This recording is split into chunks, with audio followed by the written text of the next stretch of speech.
This question, it says find the coordinate of the points of intersection of the curve. So for the coordinates of the points of intersection for the curves, we have one quadratic equation and the other is also a quadratic equation. So what we will do is that we can see that we can substitute x squared in the second equation with the first equation.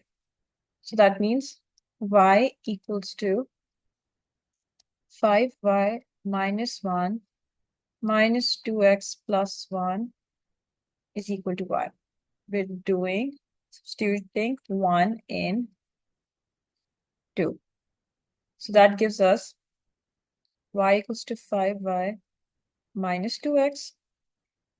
Swap the y and 2x, so 2x equals to 5y minus y. 2x equals to 4y, and x equals to 4y divided by 2, which is 2y.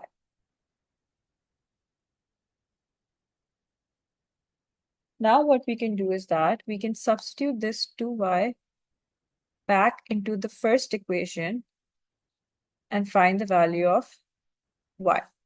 So substitute, let's call this 3. Substitute 3.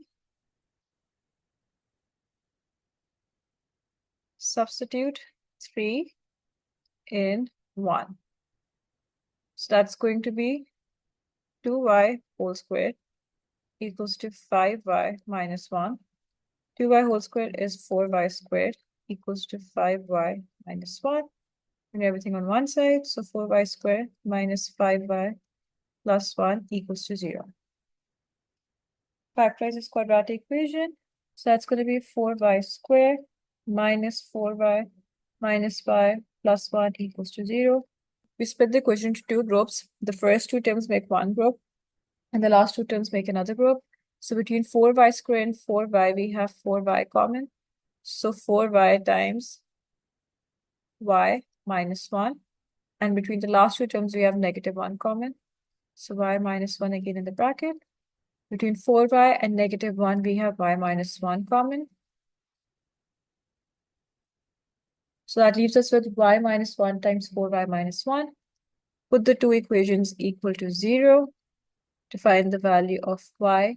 So one value of y is 1 and the other is 1 over 4. So now using these values of y, we're going to find the corresponding x values. So to find the corresponding x values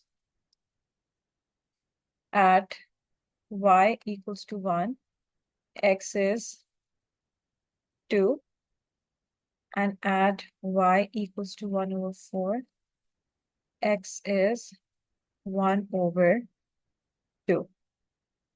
These are your solutions to the system of quadratic equations. And since we want to write the answer in coordinates, so it's going to be 2, 1, and 1 over 2, and 1 over 4. This is your final answer.